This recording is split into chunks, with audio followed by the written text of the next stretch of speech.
ಮೇಷರಾಶಿಯವರ ಮೇಲೆ ಧನುರ್ಮಾಸದ ಪ್ರಭಾವ ಅಂಥೇಳಿ, ಅಂದರೆ ಧನುರ್ಮಾಸ ಅಂದರೆ ರವಿಗ್ರಹ ಧನುರ್ರಾಶಿಯಲ್ಲಿರುವಂಥ ಸಮಯ ಯಾವಾಗಿಂದ ಆರಂಭ ಆಗುತ್ತೆ?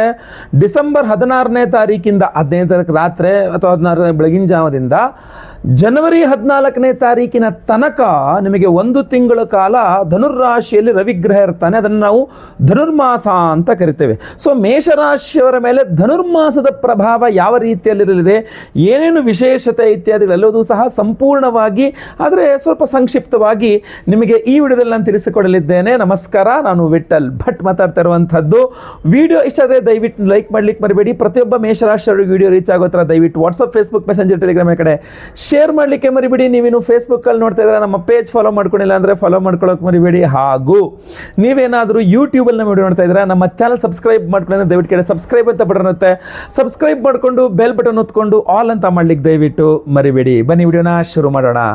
ಮೇಷರಾಶಿಯವರಿಗೆ ರವಿಗ್ರಹ ಪಂಚಮಾಧಿಪತಿ, 5ನೇ ಮನೆಯ ಅಧಿಪತಿಯಾಗಿರ್ತಾನೆ.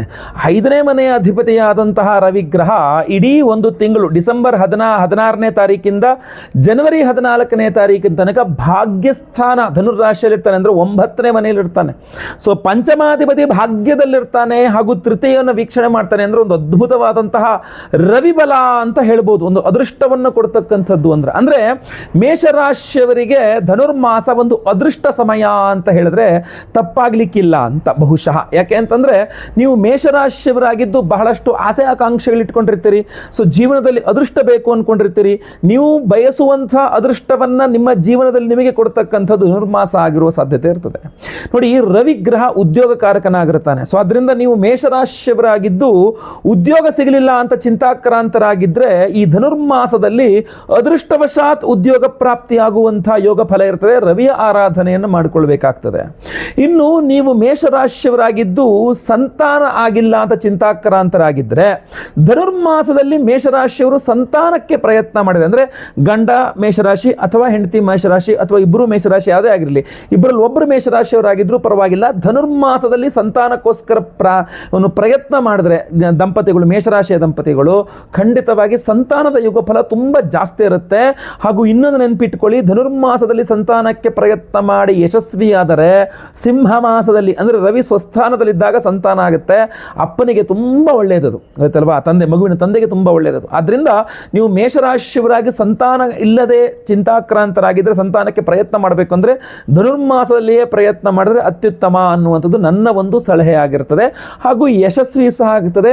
ಯಾವುದೇ ದೋಷಗಳಿರಲಿ ಅದೃಷ್ಟವಶಾತ್ ಸಂತಾನ ಆಗುವ ಸಾಧ್ಯತೆ ತೀರಾ ಜಾಸ್ತಿ ಇರ್ತದೆ. ಇನ್ನು ನೀವು ಮೇಷರಾಶಿಯವರಾಗಿದ್ದು ಒಂದಿಷ್ಟು ಕೆಲಸ ಕಾರ್ಯಗಳನ್ನ ಆರಂಭಿಸಿದ್ರಿ, ಕೈ ಹಾಕ್ಬಿಟ್ಟಿದ್ದೀನಿ. ಒಂದಿಷ್ಟು ಅದೊಂದು ಮನೆ ಕಟ್ಟೋಕೊಂದು ಕೈ ಹಾಕ್ಬಿಟ್ಟಿದ್ದೀನಿ ಗುರುಳೆ, ಅದೊಂದು ಸೈಟ್ ತಗೋಬೇಕು ಅಂತ ಕೈ ಹಾಕ್ಬಿಟ್ಟಿದ್ದೀನಿ, ಮಕ್ಕಳು ಮದುವೆ ಮಾಡಬೇಕು ಅಂತ ಶುರು ಮಾಡಿಬಿಟ್ಟಿದ್ದೀನಿ. ಅದೇ ಹಿಂಗೆ ಒಂದಿಷ್ಟು ಏನು ಹೊಸದಾಗಿ ಪ್ರಾರಂಭ ಮಾಡಿರ್ತೀರಲ್ಲ, ಅದೆಲ್ಲ ಅದೃಷ್ಟವಶಾತ್ ಆ ಕೈ ಹಾಕಿದ ಕೆಲಸ ಸಕ್ಸಸ್ ಆಗಬೇಕು ಅಂತಂದರೆ ರವಿಯ ಒಂದು ಅನುಗ್ರಹ ಬಹಳ ಮುಖ್ಯವಾಗಿರ್ತದೆ. ಸೊ ಆದ್ದರಿಂದ ನೀವು ಮೇಷರಾಶಿಯವರಾಗಿದ್ದರೆ ಈ ಧನುರ್ಮಾಸದಲ್ಲಿ ನೀವು ಕೈ ಹಾಕಿದ ಕೆಲಸಗಳೆಲ್ಲ ಸಕ್ಸಸ್ ಆಗುವಂತಹ, ಅದೃಷ್ಟವಶಾತ್ ಕೈ ಹಾಕಿದ ಕೆಲಸಗಳೆಲ್ಲ ಸಕ್ಸಸ್ ಆಗುವಂತಹ ಸಾಧ್ಯತೆ ತೀರಾ ಜಾಸ್ತಿ ಇರುತ್ತೆ ಈ ಧನುರ್ಮಾಸದಲ್ಲಿ.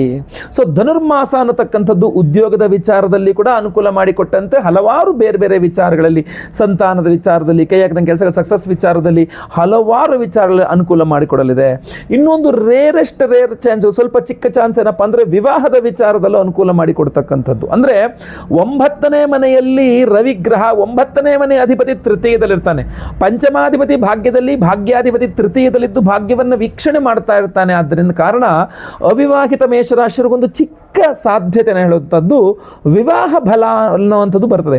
ಈ ವಿವಾಹ ಬಲ ಅನ್ನುವಂಥದ್ದು ಏನು ಬರ್ತದೆ, ಅದು ನಿಮಗೆ ಗುರುಬಲ ಥರ ಅಲ್ಲ, ಆದರೂ ಸಹ ರವಿಯನ್ನು ವಿವಾಹ ಕಾರಕನಲ್ಲ, ಆದರೂ 9ನೇ ಮನೆಯಲ್ಲಿ ಭಾಗ್ಯಸ್ಥಾನದಲ್ಲಿ ರವಿ. ಆದ್ದರಿಂದ ನಿಮ್ಮ ಹಿರಿಯರು ಅಥವಾ ತಂದೆ ಸಮಾನರು ಅಥವಾ ತಂದೆ ನಿಮ್ಮ ಮದುವೆಗೋಸ್ಕರ ಪ್ರಯತ್ನ ಮಾಡ್ತಾರೆ. ನೀವು ಮೇಷರಾಶಿ ಅವಿವಾಹಿತರಾಗಿದ್ದರೆ ನಿಮ್ಮ ತಂದೆಯವರು ನಿಮ್ಮ ವಿವಾಹಕ್ಕೋಸ್ಕರವಾಗಿ ಪ್ರಯತ್ನ ಮಾಡಿದರೆ ಯಶಸ್ವಿ ಆಗುವ ಸಾಧ್ಯತೆ ತೀರಾ ಜಾಸ್ತಿ ಇರ್ತದೆ.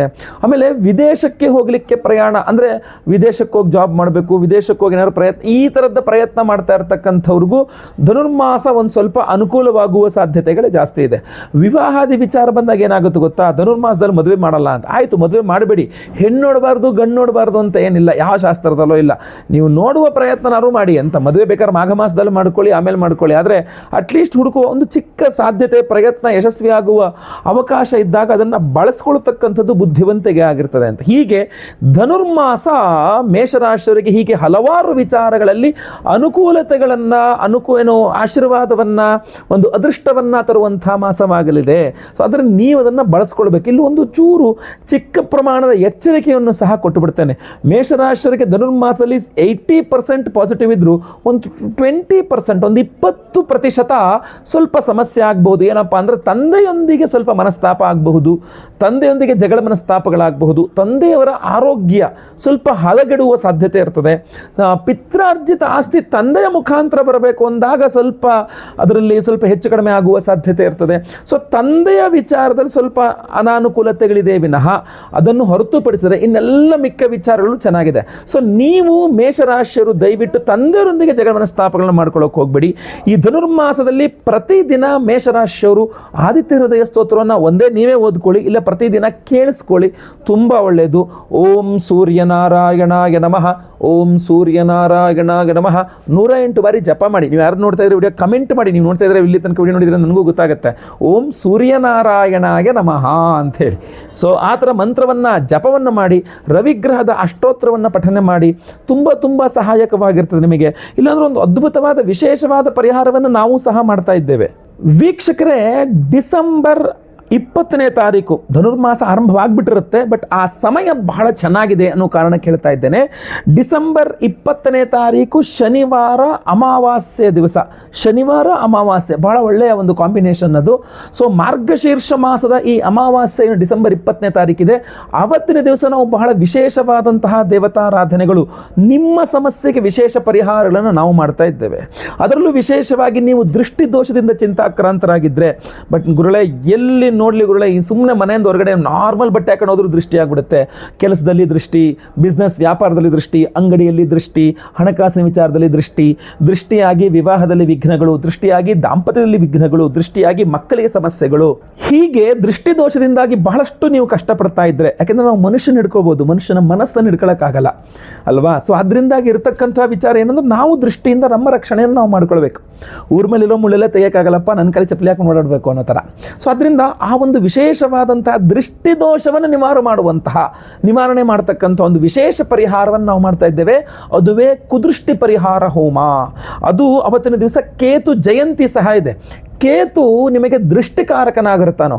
ಸೊ ಅದರಿಂದ ಕೇತು ಜಯಂತಿಯ ದಿವಸವೇ, ಅಂದರೆ ಡಿಸೆಂಬರ್ 20ನೇ ತಾರೀಕು ಶನಿವಾರ ಕೇತು ಜಯಂತಿಯ ದಿವಸವೇ ನಾವು ಕುದೃಷ್ಟಿ ಪರಿಹಾರ ಹೋಮ, ಕೇತು ಶಾಂತಿಯನ್ನು ಮಾಡ್ತಾ ಇದ್ದೇವೆ. ಹಾಗೂ ವಿಶೇಷವಾದಂತಹ ಅಷ್ಟಧಾತು ಅಷ್ಟದಿಗ್ಬಂಧನ ಮಹಾರಕ್ಷಾ ಕವಚವನ್ನು ಕೊಡ್ತಾ ಇದ್ದೇವೆ. ಈ ಅಷ್ಟಧಾತು ಅಷ್ಟದಿಗ್ಬಂಧನ ಮಹಾರಕ್ಷಾ ಕವಚ ತುಂಬ ಕಾಂಪ್ಯಾಕ್ಟ್ ಆಗಿದೆ, ಸ್ವಲ್ಪ ಭಾರ ಅನ್ಸುತ್ತೆ ನಿಮಗೆ, ಬಟ್ ತುಂಬ ಕಾಂಪ್ಯಾಕ್ಟ್ ಆಗಿದೆ, ನೀವು ಆರಾಮಾಗಿ ಪಾಕೆಟಲ್ಲಿ ಇಟ್ಕೊಳ್ಬಹುದು. ಇದನ್ನು ಸಿದ್ಧಿ ಮಾಡಿ ಕೊಡ್ತೇವೆ. ಇನ್ನೂ ವಿಶೇಷವಾದಂತಹ ಹೋಮಗಳಿದೆ. ಶತ್ರು ನಿಗ್ರಹ ಬಗಳಾಮುಖಿ ಹೋಮ. ಆ ವಿಶೇಷವಾದ ಹೋಮದಲ್ಲೂ ಈ ಒಂದು ಅಷ್ಟಧಾತು ಅಷ್ಟದಿಗ್ಬಂಧನ ಮಹಾ ರಕ್ಷಾ ಕವಚ ಎನರ್ಜೈಸ್ ಆಗಿರುತ್ತೆ. ಯಾಕೆ ಅಂದರೆ ಶತ್ರುಗಳನ್ನು ನಿಗ್ರಹ ಮಾಡ್ತಕ್ಕಂಥದ್ದು ಬಹಳ ಮುಖ್ಯವಾಗಿರುತ್ತೆ. ಶತ್ರುವನ್ನು ಸೋಲಿಸ್ತಕ್ಕಂಥದ್ದೆಲ್ಲ ಬಹಳ ದೂರದ ವಿಚಾರ. ಯಾಕೆಂದರೆ ಒಂದ್ಸಲ ಸೋಲಿಸ ಮತ್ತೆ ಪುನಃ ಬಂದ್ಬಿಡ್ತಾನೆ. ಅದ್ರ ಬದಲ ಶತ್ರುವನ್ನು ನಿಗ್ರಹ ಮಾಡಬೇಕು. ನಿಮ್ಮ ಸುದ್ದಿಗೆ ಅವರು ಬರಬಾರ್ದು, ಅವರು ಯಾವುದೇ ಕೆಡುಕು ಮಾಡಿದ್ರು ನಿಮಗೆ ತಾಗಬಾರ್ದು.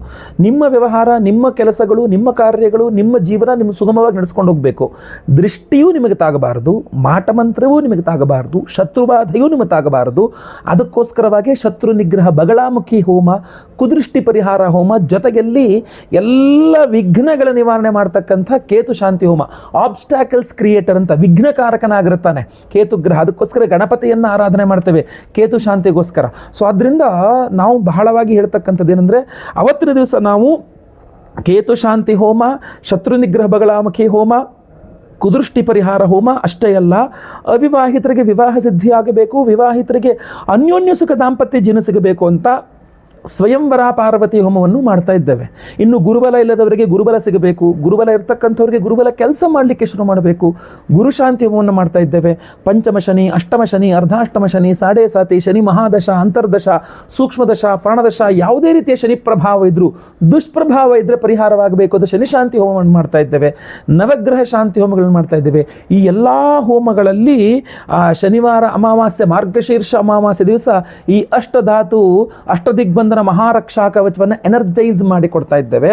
ಸೊ ಇದನ್ನು ನೀವು ಎಲ್ಲ ಹೋಮಗಳ ಭಸ್ಮ ನಿಮ್ಮ ಹಣೆಯಲ್ಲಿರುತ್ತೆ, ಆ ಕುಂಕುಮ ನಿಮ್ಮ ಹಣೆಯಲ್ಲಿ ಇಟ್ಕೊಳ್ಳಿ, ಆ ಭಸ್ಮ ನಿಮ್ಮ ಹಣೆಗೆ ಹಚ್ಕೊಳ್ಳಿ, ಹಾಗೂ ಈ ವಿಶೇಷವಾದ ಯಂತ್ರವನ್ನು ನಿಮ್ಮ ಪಾಕೆಟಲ್ಲಿ ಇಟ್ಕೊಂಡ್ರೆ ಸಾಕು, ನಿಮ್ಮ ರಕ್ಷಣೆ ಆಗೇ ಇರ್ತದೆ.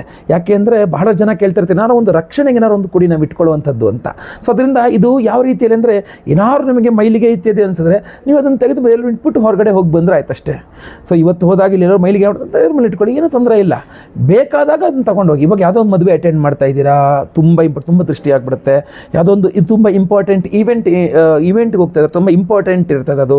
ಅಥವಾ ಯಾವುದೋ ಇಂಟರ್ವ್ಯೂ ಅಟೆಂಡ್ ಮಾಡ್ತಾ ಇದ್ದೀರಾ, ತುಂಬ ಇಂಪಾರ್ಟೆಂಟ್ ದೃಷ್ಟಿ ಮತ್ತೊಂದಿನದಿಂದ ನಿಮಗೆ ಏನೋ ಇಂಟರ್ವ್ಯೂ ಪಾಸ್ ಮಾಡೋಕ್ಕಾಗ್ತಾ ಇಲ್ಲ, ಕೆಲಸಗಳು ಸಿಗ್ತಾ ಇಲ್ಲ, ಎಕ್ಸಾಮ್ ತುಂಬ ಇಂಪಾರ್ಟೆಂಟ್ ಇರ್ತಕ್ಕಂಥದ್ದಾಗೆಲ್ಲ ಇಟ್ಕೊಂಡು ಹೋಗ್ಬೋದು ಪಾಕೆಟಲ್ಲಿ. ನಿತ್ಯ ಕೂಡ ನೀವು ಇಟ್ಕೊಳ್ಬೋದು, ಏನೂ ತೊಂದರೆ ಇಲ್ಲ. ಅಷ್ಟು ಅದ್ಭುತವಾದಂತಹ ಒಂದು ರಕ್ಷಾ ಕವಚ. ನೀವು ಸಂಕಲ್ಪ ಸೇವೆಗೆ ಹೆಸರು ಕೊಟ್ಟವ್ರಿಗೆಲ್ಲರಿಗೂ ಸಹ ಕೊಡ್ತಾ ಇದ್ದೇವೆ. ಅವತ್ತು ಡಿಸೆಂಬರ್ 20ನೇ ತಾರೀಕು ಲೈವಲ್ಲಿ ಹೋಮ ಇರುತ್ತೆ. ಲೈವಲ್ಲಿ ನಿಮ್ಮ ಹೆಸರು ಸಂಕಲ್ಪ ಆಗುತ್ತೆ.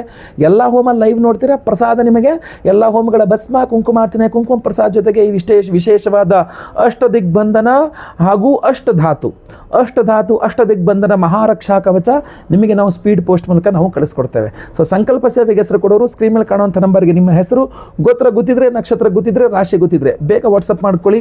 ಎಲ್ಲರಿಗೂ ಸಹ ಒಳ್ಳೆಯದಾಗಲಿ. ಈ ವಿಚಾರವನ್ನು ಪ್ರತಿಯೊಬ್ಬರಿಗೂ ತಿಳಿಸಿ, ಅವರವರಿಗೆ ಅನುಕೂಲ ಆಗಲಿ ಎಲ್ಲರಿಗೂ ಸಹ. ಸೊ ಸ್ಕ್ರೀನ್ ಮೇಲೆ ಕಾಣೋ ನಂಬರ್ಗೆ ನೀವು ಎಲ್ಲರೂ ಸಹ ಕಾಂಟ್ಯಾಕ್ಟ್ ಮಾಡಬಹುದಾಗಿರ್ತದೆ. ವಾಟ್ಸಪ್, ಫೇಸ್ಬುಕ್, ಮೆಸೆಂಜರ್, ಟೆಲಿಗ್ರಾಮ್ ಮೇಲೆ ಕಡೆ ವಿಡಿಯೋನ ಶೇರ್ ಮಾಡಿ ದಯವಿಟ್ಟು. ಎಲ್ಲರಿಗೂ ಸಹ ಒಳ್ಳೆಯದಾಗಲಿ. ನೆನ್ಪಿಟ್ಕೊಳ್ಳಿ, ಪ್ರತಿ ದಿವಸ ಓಂ ಸೂರ್ಯನಾರಾಯಣಾಯ ನಮಃ ಈ ಮಂತ್ರವನ್ನು ಜಪ ಮಾಡ್ತಾ ಇರಿ. 336 ಬಾರಿ ಜಪ ಮಾಡಿ ಪ್ರತಿ ದಿವಸ. ಮಿನಿಮಮ್ 1800 ಸಲ ಮಾಡಿದ್ರು ತುಂಬ ಒಳ್ಳೆಯದು. ಬಟ್ ದಯವಿಟ್ಟು ಮಾಡಿ. ಎಲ್ಲರಿಗೂ ಸಹ ಒಳ್ಳೆಯದಾಗಲಿ. ವಿಡಿಯೋ ಇಷ್ಟ ಆದರೆ ದಯವಿಟ್ಟು ಲೈಕ್ ಮಾಡಲಿಕ್ಕೆ ಮರಿಬೇಡಿ. ಏನಾದರೂ ವಿಶೇಷ ಪ್ರಶ್ನೆಗಳಿದ್ದರೆ ದಯವಿಟ್ಟು ಕಾಮೆಂಟ್ ಮಾಡಲಿಕ್ಕೂ ಸಹ ಮರಿಬೇಡಿ. ಮುಂದಿನ ದಿನದಲ್ಲಿ ಮತ್ತೆ ಪುನಃ ಸಿಗ್ತೇನೆ. ಎಲ್ಲರಿಗೂ ಸಹ ಒಳ್ಳೆಯದಾಗಲಿ. ಲೋಕ ಸಮಸ್ತ ಸುಖಿನೋ ಭವಂತು. ನಾರಾಯಣ ನಾರಾಯಣ ನಾರಾಯಣ.